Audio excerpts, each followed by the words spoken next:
soir de vous présenter la thématique portant pour montrer comment devenir un excellent orateur au regard de mes expériences passées.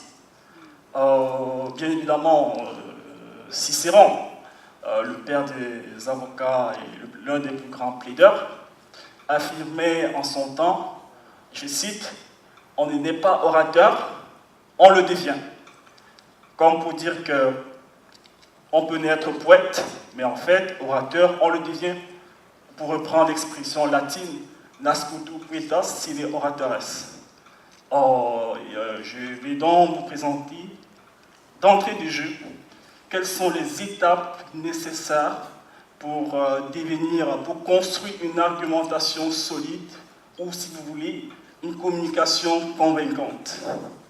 Que ce soit Cicéron, Aristote ou Démosthène, il est universellement connu que une argumentation ou une communication qui se veut valorisante et solide devrait osciller autour de 3 dimensions fondamentales: le logos, l'éthos et le pathos.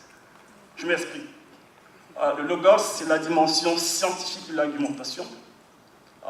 Le pathos, c'est l'aspect qui vise à émouvoir.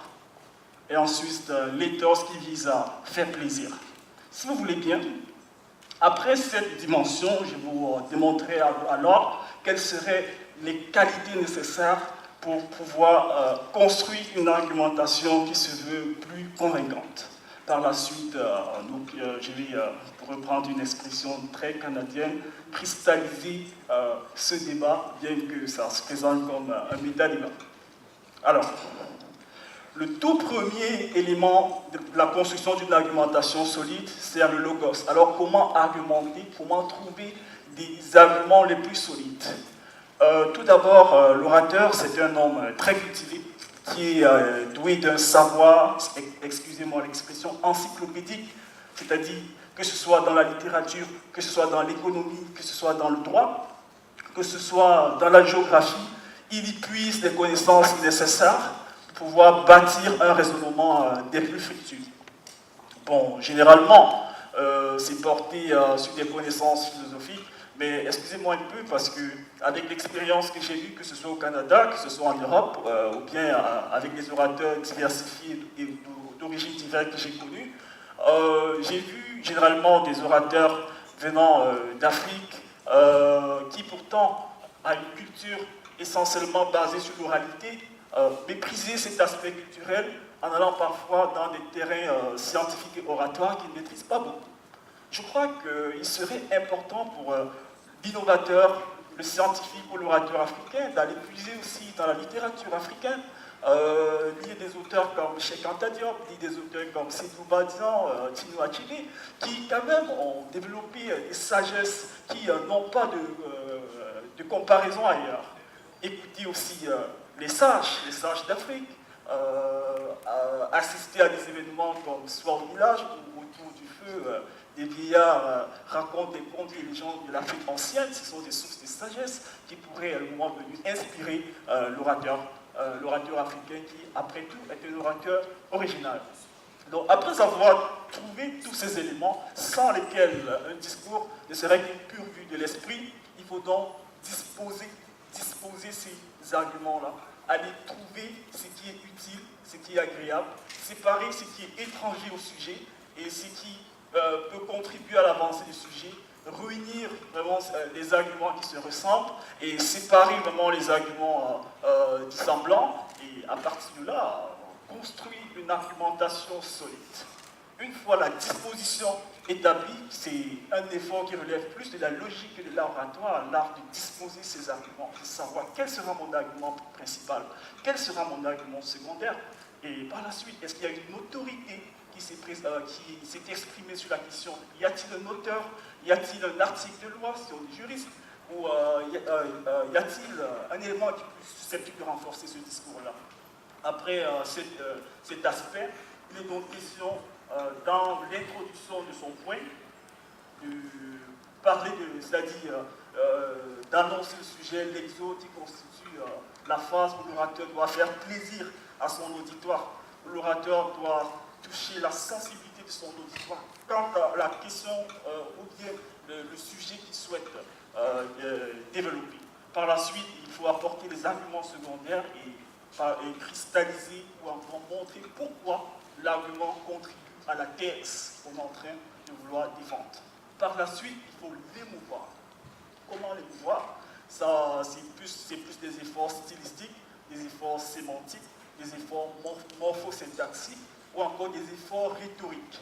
Et l'un des dangers ici, c'est de confondre un argument à de la rhétorique. La rhétorique, c'est tout ce qui contribue à rendre un discours beau, à rendre un discours éloquent, à rendre un discours vraiment séducteur. Ces points étant évacués, je vais vous présenter un peu les grands systèmes argumentatifs du monde. Et à la suite de cette présentation, nous verrons quelles seront donc les qualités de l'orateur citoyen du monde. Il y a deux grands systèmes que je connais. Le système d'argumentation style parlementaire canadien et style parlementaire français. Le style parlementaire canadien est un style essentiellement fondé sur l'argument, 60% de points octroyés à l'argumentation et 40% à la forme, ce qui est l'inverse au style parlementaire français. Donc c'est deux styles vraiment qui sont opposés, mais chaque style a ses forces, chaque style a ses faiblesses. Alors quel serait donc l'orateur idéal? Est-ce l'orateur canadien ou l'orateur issu des conceptions européennes du débat? Il me semble que le meilleur orateur serait celui qui parviendrait à tirer des avantages, que ce soit du style français ou du style canadien, pour pouvoir à 50-50% avoir des arguments forts, mais aussi avoir une prestance tout aussi intéressante. Donc voilà pourquoi c'est vraiment important de le faire. Et un auteur l'avait dit, Antoine-Marie Roger-Exupéry, je cite, « Être homme, c'est précisément être responsable, c'est être perturbé face à des situations qui semblaient dépendre de soi, c'est être fier d'une victoire que des camarades ont remportée, et c'est sentir qu'à chaque fois, en posant sa pierre, on contribue à bâtir le monde. » Alors, doit-on faire du débat pour du débat? Doit-on débattre parce qu'on veut, je ne sais pas, s'emporter dans des tournures rhétoriques? Je crois que non. S'il fallait faire du débat pour du débat, je ne sais pas, ce serait juste des gymnastiques intellectuelles stériles. Alors, quelles seraient donc les qualités du meilleur orateur? Le meilleur orateur, c'est vraiment celui qui débat pour des questions évolutives qui permettent un changement systémique de la société. Par exemple, pour un innovateur, pour un ingénieur, pour un homme d'affaires, les qualités oratoires permettraient d'avoir d'excellentes qualités lors de la négociation de ces contrats.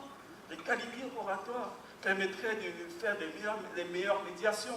Ça permettrait de faire des meilleures présentations. Pour qu'à la fin d'une présentation, vous laissez séduire un auditeur sur la raison d'adhérer à votre projet, qu'une jeune demoiselle vous dit oui, cet homme m'a touché le cœur, je vais adhérer à son projet, je vais participer à la construction de ce projet, et permettre non seulement de permettre une avancée économique, mais une avancée sociale.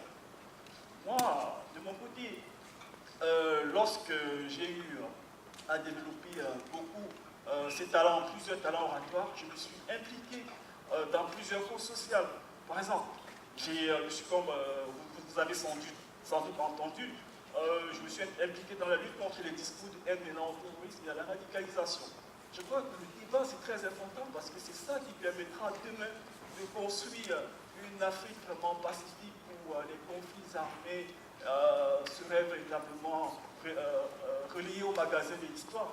C'est ça qui permettrait de construire une Afrique où la francophonie, où le racisme, où l'islamophobie, où toute forme de discrimination serait véritablement reliée au magasin de l'histoire. C'est ça qui permettrait de construire un monde de paix dans lequel vraiment une certaine idée de vivre ensemble est partagée par tout le monde. Parce que si on ne parvient pas à dénoncer les questions de corruption qui, dans plusieurs États, ne cessent de croître comme des champignons de mer et deviennent de plus en plus des serpents de mer, on est complice pour ces fléaux-là.